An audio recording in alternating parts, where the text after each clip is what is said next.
नमस्कार, मी डॉक्टर मंजिरी जोशी आणि आपण बघत आहात डॉक्टर मंजिरी जोशी यांचा इहा हर्ब्स हा यूट्यूब चॅनल. या चॅनलचा मुख्य उद्देश हा आयुर्वेदाची माहिती सामान्य माणसापर्यंत पोचवणं, आयुर्वेदाविषयीचं नवीन ज्ञान घरगुती करण्यासारखे काही उपाय हे सांगण्यासाठी हा चॅनल सुरू केलेला आहे. माझ्या चॅनलला लाईक आणि सबस्क्राईब नक्की करा, जेणेकरून तुम्हाला पब्लिश होणारे नवीन व्हिडिओजची माहिती कळत राहील. कमेंट सेक्शनमध्ये मला तुम्ही लिहून पाठवा की तुम्हाला कोणत्या गोष्टीवरती माझ्याकडून माहिती घ्यावी असं वाटतं आहे.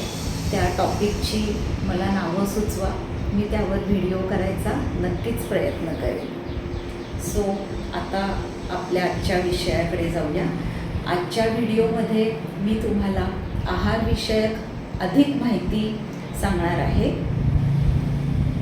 आयुर्वेदामध्ये आहारविषयक वेगळेपण काय आहे ते आज मी तुम्हाला सांगणार आहे. तर सुरुवात करूया पहिले उपनिषदांपासून.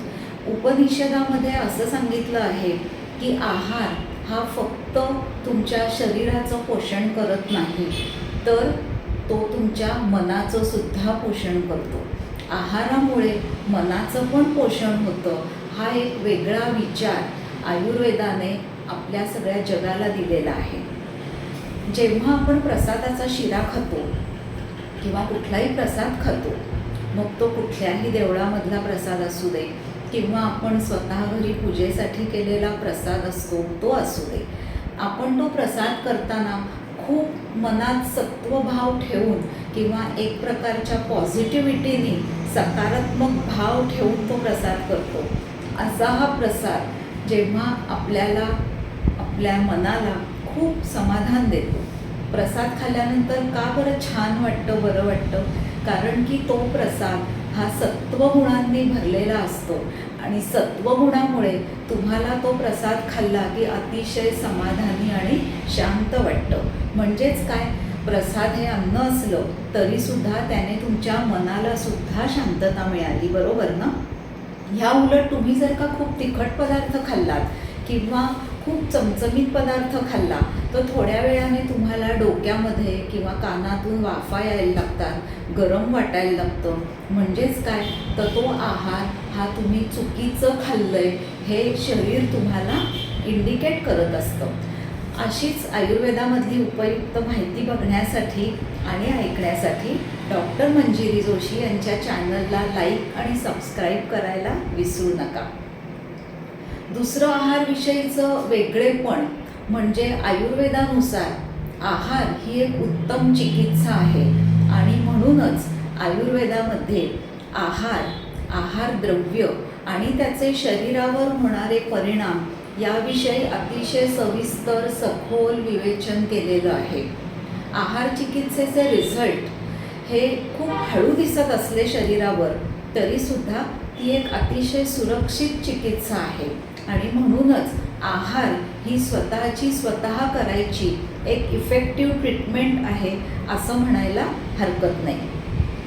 तिसरं वेगळेपण म्हणजे आधुनिक शास्त्राप्रमाणे आयुर्वेद हे पदार्थांचं कार्बोहायड्रेट्स, प्रोटीन्स, मिनरल्स, फॅट्स असं वर्गीकरण करत नाही. त्याचप्रमाणे पदार्थाचे स्पेसिफिक न्यूट्रिशनल व्हॅल्यू किंवा त्याचं रासायनिक कंपोजिशन काय आहे असं वर्णन करत नाही. तर आयुर्वेदामध्ये त्या आहारद्रव्याचे गुणधर्म म्हणजे तो पदार्थ उष्ण आहे की थंड, स्निग्ध आहे का रुक्ष, किंवा तो तिखट आहे का गोड आहे, किंवा तो पदार्थ पचायला जड आहे का हलका आहे, आणि याचबरोबर तो पदार्थ पंचमहाभूतांपैकी कुठल्या महाभूताच्या आधिक्याने बनलेला आहे असं वर्णन हे आयुर्वेदामध्ये आहार्य द्रव्यांबद्दल आढळून येतो आणि याचा उपयोग वैयक्तिक आहार मार्गदर्शन करताना होत असतो. आता आहारविषयक चौथं वेगळेपण बघूया. आयुर्वेदामध्ये आहार, निद्रा आणि ब्रह्मचर्य या 3 गोष्टींना ट्रायपॉड ऑफ लाईफ म्हणजे जगण्यासाठी आवश्यक असणाऱ्या 3 गोष्टी, त्रिस्तंभ असं म्हटलंय. या 3 गोष्टी जर का योग्य आणि समतोल असतील तर तुम्ही हेल्दी निरोगी आयुष्य जगू शकता. पाचवं वेगळेपण किंवा आहारविषयक वैशिष्ट्य आयुर्वेदामध्ये सांगितलंय.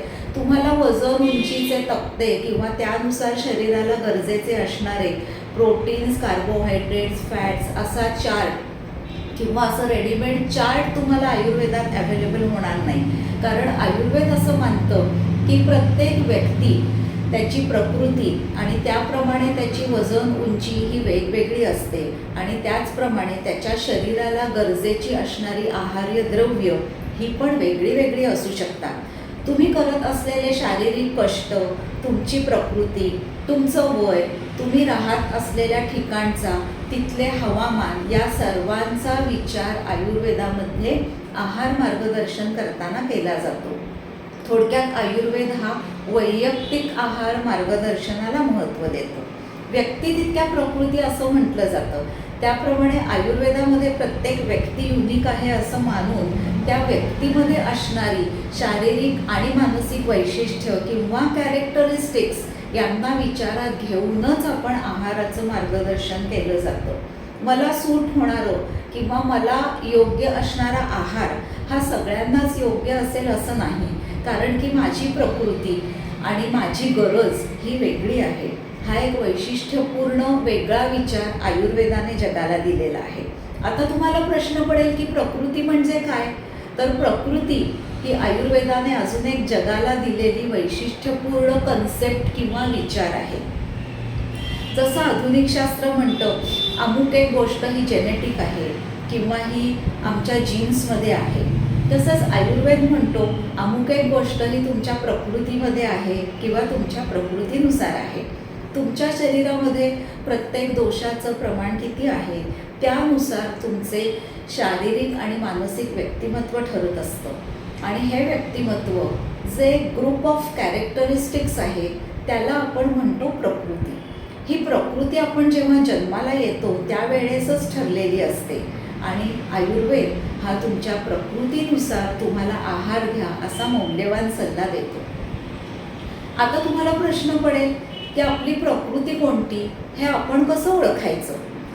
तर तुम्हाला जर का तुमची प्रकृती काय हे घरच्या घरी जाणून घ्यायचं असेल तर कमेंट सेक्शनमध्ये मला हो असा मेसेज करा आणि व्हॉट्सॲपवरती मला तुमची प्रकृती जाणून घेण्यात तुम्हाला इंटरेस्ट आहे किंवा इच्छा आहे असा मेसेज करा.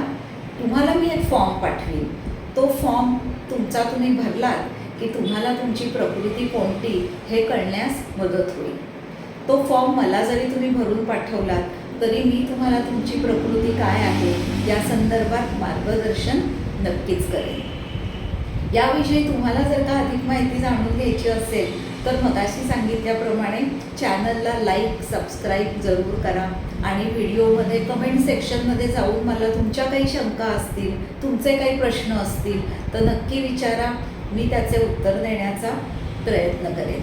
डॉक्टर मंजिरी जोशी यांच्या यूट्यूब चॅनलला लाईक आणि सबस्क्राईब करायला विसरू नका. तुम्हाला माहिती आवडली तर तुमच्या मित्रमैत्रिणी आणि नातेवाईकांबरोबर सुद्धा ही लिंक शेअर करा आणि त्यांनासुद्धा आपल्या चॅनलला सबस्क्राईब करायला नक्की सांगा. सरते शेवटी दिवाळीच्या सर्वांना खूप खूप शुभेच्छा. बघत रहा डॉक्टर मंजिरी जोशी यांचा यूट्यूब चॅनल. धन्यवाद.